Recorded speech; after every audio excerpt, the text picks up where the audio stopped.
Notice to all, this program discusses issues about abusive politicians and abusive individual rich people who abuse the rights of our fellow citizens who are oppressed.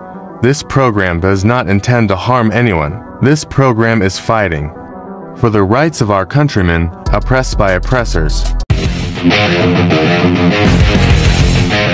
Epipanyo Labrador, komentaristang walang inuurungan, walang kinakatakutan, komentarista na nagsasabi ng katotohanan lalo na kung pinaglalaban ay para sa mga maralita at sa mga inaapi ng mga tao mapang-abuso sa kanilang mga kapangyarihan.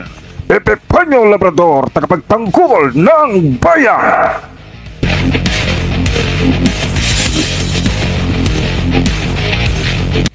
Sundan at pakinggan ang kanyang pakikipaglaban para sa karapatan ng ating mga kababayan. Epipanyo Labrador!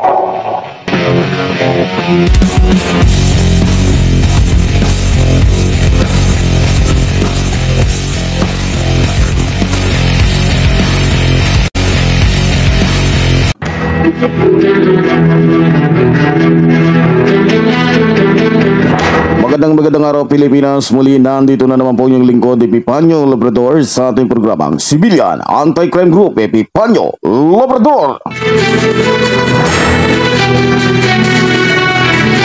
Bago po tayo magpatuloy mga minamahal ko mga kababayan, binabati muna po natin ang ating mga kapatid Luzon, Visayas, Mindanao na patuloy po na nakasubaybay tumututok dito sa ating programang Civilian Anti-Crime Group Epipanyo Labrador.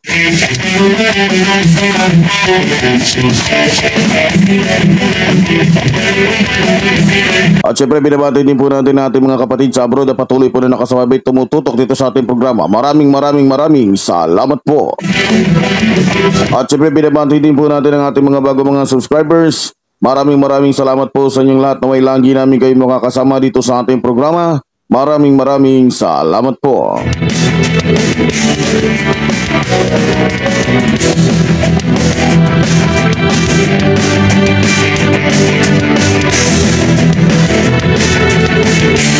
At siyempre binabati din po natin ang ating National Vice Supreme Commander Roldan Dumdum.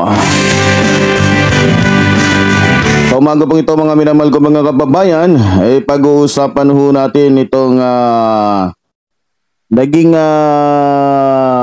pasabog ho ni Samuel Martires na kung saan ho marami ho sa mga politiko ngayon ang nangangamba po na baka lumabas yung kanilang mga pangalan pag bumalik ko si Martires o si Samuel Martires doon sa Senate hearing. Dahil sa totoo lang ho mga minamahal ko mga kababayan, ito pong naging usapin doon hanggang ngayon ho, sa totoo lang, ay hindi pa po natatapos at nabalita ko nga, para bagang itong administrasyong Marcos ay gumagawa ho ng paraan para matukoy ho at para makuha pa yung iba pang mga impormasyon dito kay Samuel Martires na kung saan nagpahayag ho ng mga katakot-takot na pagpapahayag tungkol ho sa mga anomalya na nangyayari ho sa ombudsman. Mga katiwalian na ngayon lamang ho naglalabasan sa panahon ho ni Marcos na kung saan wala na yung mandarambong at magnanakaw at hayop at demonyong mamamatay tao na MPA na naging pangulo ng ating bansa.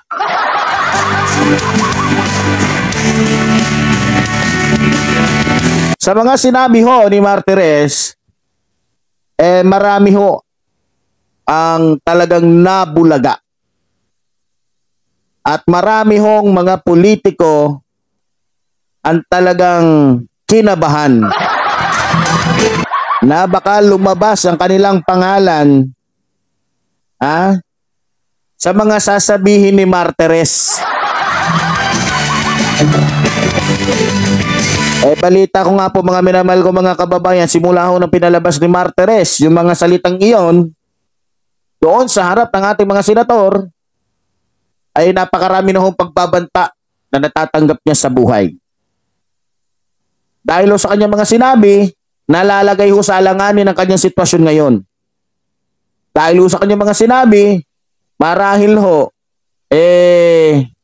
may magaganap na naman ho na hindi kaaya-aya sa pandinig o maging sa paningin ng ating mga kababayan.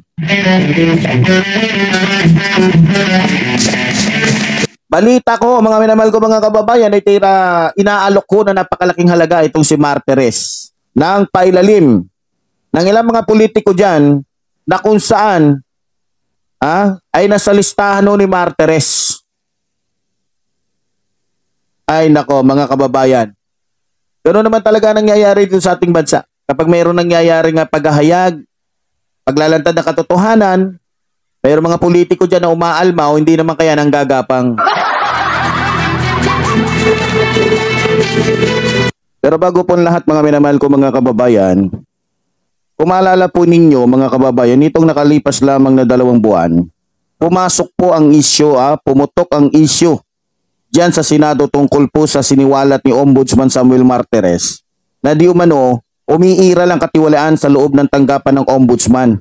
Isiniwalat po ito mismo ni Ombudsman Samuel Martires sa harap po mismo ng ating mga senator. Dahil sa paglalahad niya tungkol sa katiwalian na nagaganap sa Ombudsman, naging usap-usapan po ito maging sa social media hanggang sa kasalukuyan. Ang problema dito mga minamahal ko mga kababayan, kung maalala ho ninyo, habang tinatanong ho itong si Martires, ay tila baga habang siya ay nakatingin sa mata ng ilang mga senator dyan na kung saan maalala ho natin at alam ho nating lahat na may mga senator dyan na tao po ng nakarang administrasyon, ay para bagang nangingimi siya o natatakot. Para baga mayroong pumipigil sa kanya sa pamamagitan ho ng mata. Kaya alam nyo mga kababayan, alam ko ho marami pa hong pwedeng sabihin itong si Martires. Hindi lamang ho niya nasabi dahil kung papanoorin nyo ho talaga ng maigi yung video na kung saan tinatanong ho si Martires ng ating mga senator, ay para bagang makikilala mo talaga na ang isang tao ay merong kinakatakutan.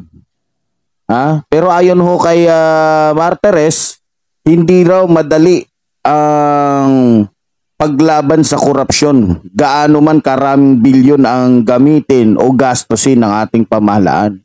Para bagang gusto niyang sabihin na kahit ilang bilyon pa yan, kahit pondohan nyo pa kami ng bilyon-bilyon, kahit trilyon-trilyon, parang napakahirap mangyari na ang korupsyon ay mawala o masawata dito sa ating bansa.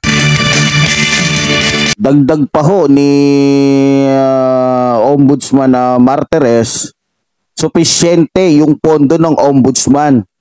Pero kung sa paglaban sa korupsyon ay hindi talaga kakayanin kahit bigyan pa ninyo ng pondo na 100 bilyon, ay hindi namin kakayanin labanan ng korupsyon dito sa ating bansa.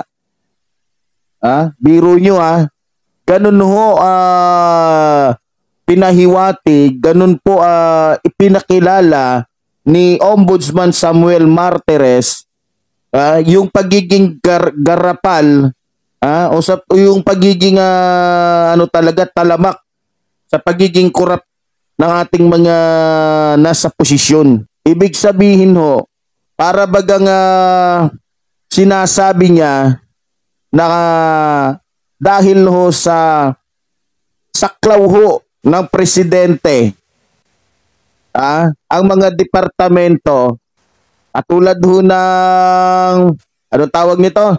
Human rights. Dahil ho, Pangulo ang nagtatalaga, trabaho ho ng human rights na bigyan ho ng hustisya o ipagtanggol yung mga kababayan natin na naaabuso ng ating mga public official, ay hindi ho sila nakagalaw ni hindi sila nakapagbigay ng tulong noong mga panahon ni Duterte, noong mga panahon na tumihingi ho ng tulong yung ating mga kababayan ng biktima o mga biktima ng extrajudicial killings. So ibig sabihin ho, dahil ho sa ang ombudsman, ang nagtatalaga ho dyan ay presidente, mahirap naman ho na tirahin ng isang in-appoint ng Pangulo. Yung mahirap po na tirahin o batikusin o hulihin ng ombudsman yung isang politiko na kung saan kaalyado ho ng Pangulo na nagtalaga sa kanya. Halimbawa, ako nagtalaga sa'yo, pahihiya ka kasi ako yung nagtalaga sa'yo tapos ako din yung huhulihin mo. Di parang naglagay ako ng martilyo sa harap natin dalawa, tinutusan kita na pukpukin mo yung ulo ko. Kaya pang nangyayari ngayon kapag may presidente, sinisiguro ho ng presidente na yung ilalagay niya doon, i-die hard sa kanya. Diba? Alangan naman maglagay siya dyan ng tao na hindi niya kalyado. Kaya po ang nangyayari, nagkakaroon ho ng katiwalian talaga. Halimbawa ho, congressman, mayor, gobernador. Pag kalyado ka ng presidente, hindi mo mahuhuli yan. Kasi kalyado yan ng presidente na kung saan nagtalaga sa'yo bilang kalihim ng ombudsman. Kaya nga ang masasabi ko dito mga kababayan, dapat ho yung mga departamento natin, dapat ho hindi ho ang presidente ang nag-a-appoint. Kasi po pag presidente, tingnan nyo, lahat po ng mga may katiwalian noon, na ang nagtalaga ay ang presidente nga yung nakarang administrasyon ng Pangulo ay yung PA. Mandarambong. Halos lahat to ng mga departamento noon, puro mga magnanakaw. Hindi ho makagalaw yung ombudsman. Kasi, sige, gumalaw ka, matatanggal ka sa pwesto mo. Sige, hulihin mo yung na yan, papanugutin mo yung departamentong yan, ikaw ang mawawala ng trabaho. So, naging bulag bingiho yung ombudsman ng mga panahon ngayon na ngayon na lamang ho nakakapagsalita. Yan po ang katotohanan mga minamahal kong mga kababayan. Gusto pong sabihin ni Martires o ni Samuel Martires na kahit bigyan mo pa kami ng 100 bilyon, hindi po namin kakayanin yan. Kaya lang hindi niya diniretso. Pero sa atin mga nakakaunawa, gusto pong sabihin ni Martires na kahit bigyan nyo lang ho kami ng 10 billion, basta hindi ka makikialam bilang Pangulo. At hindi mo ko kukontrolin kahit ikaw pa yung nag-appoint. Pero hindi Wala naman sigurong presidente na maglalagay ng kanyang Secretary of Defense na titira din sa kanya. Wala din naman sigurong magtatalaga ng presidente dyan sa ombudsman na ang trabaho ay imbestigahan siya. Alam niyo mga kababayan, ito lang ang masasabi ko. Ito opinion ko lang ho to. Alam niyo mga kababayan, kung ako lang po ang masusunod, dapat po yung ombudsman natin sa bansang ito ay itulad na lamang po natin sa bansang Hong Kong, na kung saan mayroon silang Hong Kong Independent Commission Against Corruption o ICAC. Alam niyo po, yung ombudsman nila doon, may sariling jail. Ang ganda.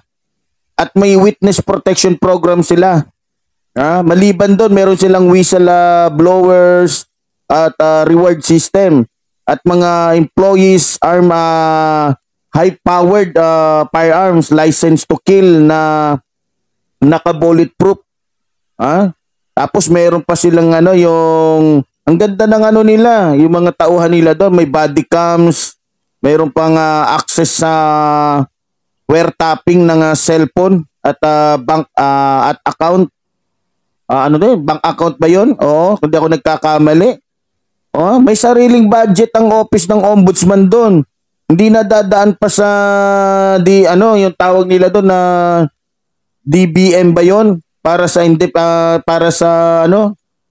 independent man tawag nila, nakalimutan ko tuloy. Independent talaga doon yung ombudsman. Alam nyo kung ako lang din ang masusunod, dapat may din tayo dito sa bansang ito eh. Presidente dito kung sino-sino lang yung kinukuha. Kahit hindi naman karapat-dapat. Ha? Hindi, kung ako lang po yung masusunod dapat meron po tayong ano dito, yung qualification standard. Ha? Dapat meron po sa pagkuha ng magiging kalihim ng ombudsman. O di naman kaya, para mas maganda, daanin sa isang eleksyon ng pagtatalaga ng ombudsman secretary para walang utang na loob sa kanino man. O, hindi kagaya dito. Hindi magalaw nung ng ombudsman natin yung presidente, yung vice president. Kasi may utang na loob sila. O, siyempre utang na loob nila yun, tinalaga sila. O, mawawalan sila ng trabaho, mawawalan sila ng sweldo, mawawalan sila ng ng nanakawin. At isa pa po yung mga nakikita ko po ngayon na magkakapare-pareho lang naman yung trabaho. Isa lang po yung trabaho Kumbaga nagpapasweldo tayo sa 3 unit na para bagang iisa lang ho yung kanilang yung function nila, iisa lang yung kanilang gawain. Alam niyo po kung ano yon? Yun yung yung nasa, alam ko presidente din na nito yung Presidential Anti-Corruption Commission. Oh. Hindi nga totoo. Diba yung Presidential Anti-Crime Commission at saka yung NBI, yung Anti-Graft Division at saka yung Anti-Red Tape ba yun, Authority. Ito ay under ng President at duplication ito ng trabaho ng Ombudsman. Sayang lang ang tax natin dito. Dapat itong mga ito, ilipat na lang to doon sa ibang trabaho na kung saan doon sila mag-focus. Magkakapareho lang ang trabaho ng mga ito Diba? Isa lang ang trabaho nito. Yung ombudsman at saka yung anti-graft division at saka yung anti-red tape authority. Pati yung, ano ba tong isa? Oo, yung yung Presidential Anti-Corruption Commission. Iisa lang ang trabaho niyan Binupondohan yung mga yan pero wala namang mga silbi. Lahat ng mga sa ombudsman pa din naman ng niyan, usapin. 'Di ba? So para mapakinabangan ho natin yung mga departamentong ito, yung NBI okay lang kasi dapat tanggalin na sa NBI yung anti-graft division na yan. Wala namang yan. 'Di ba? Oh. Alam niyo mga kababayan, marami po mga departamento tayo dito sa ating bansa na napopondohan pero hindi ho kapaki-pakinabang sa ating bansa. Babalik ho tayo, no? Ang ganda ho, kung itutulad ho natin yung ating ombudsman dito sa sa ombudsman doon sa Hong Kong na kung saan mayroon silang Hong Kong Independent Commission Against Corruption. Nako, ang ganda ho. Malamang mapupuno ho yung kulungan ng ombudsman. Yung mga armas nila doon, ang ganda ng sistema nila, meron silang protection program. Meron din silang reward system. Ang ganda ho. Kapag pinondohan tapos ginaya yung yung madali ho. Magpadala ng mga intelligent yung mismong ombudsman doon sa mga lugar na kung saan talamak na yung mga pagnanakaw ng mga politikong yan. Ay nako, sabi ko sa inyo, baka kulangin ho yung opisina ng ang kulungan ng ombudsman. Kasi maganda ho kapag ang kulungan ay puro lang mga politiko. 'Di ba? Kasi itong mga politikong ito, pag sinama mo to doon sa kulungan ng mga alam niyo po kung ano nangyayari? Buhay hari pa rin po sila doon. Kasi may mga pera tong mga to Pwede lang sila mag-utos-utos doon. Pwede silang maging doon, kain tulog lang, kain tulog. Kasi puro sila sila, mayaman sila. Pwede pa rin nilang paggalawin yung kanilang kapangyarihan, yung kanilang pera doon. Marami yung nakakulong tingnan nyo nga yung mga drug lords, hindi naman mga politiko yan. Pero pasukin nyo doon sa kulungan. Ha? Parang buhay hari ho sila, kain tulog lang, may mga taga-masahe pa. Eh samantala kung puro sila politiko doon, ewan ko lang kung anong mangyayari. Puro kayo mayor, mag-uutosan kayo. Puro kayo congressman, mag-uutosan kayo. Masahiin mo nga ako, anuhin mo nga ako. Diba? Oh. Doon matututo sila sa buhay. Mahirap pala. Kasi pag mga politiko, kinulong mo yan doon, tapos kasama nila mga mabababang tao, hindi nila mararamdaman yung hirap bilang-bilanggo kasi doon, pwede pa rin nilang paggalawin yung pera eh. Diba? Diba nakita nyo nga nung binuksan yung Muntinlupa, pinagbubuksan doon yung mga sikreto. O may nakitang jacuzzi. May kwarto doon na parang talo pa yung 5-star hotel. Diba? Alam nyo mga kababayan, dapat ho, pagtibayin ho, palakasin ang puwersa ng ombudsman. Ngayon, para ho sa ikagaganda ng ating bansa, para ho sa akin lang dapat ho gawing independent itong itong ombudsman. Na kung baga, ang mag-a-appoint sa kanya, hindi isang pangulo o sino man. Kung hindi, ang taong bayan. Lahat to ng mga departamento na pinopondohan, dapat to taong bayan na ang pumili dyan. Nang sa gayon, yung mga na-a-appoint dyan, wala po silang rason para sumipsip o para maging tanga o para maging bulag o para maging bingi sa mga nangyayari ho dito sa ating bansa. Kasi po pag lahat na hawakan ng presidente, lahat po yan tikom ang bibig. Lahat po yan bulag. Lahat po yan walang nakikita.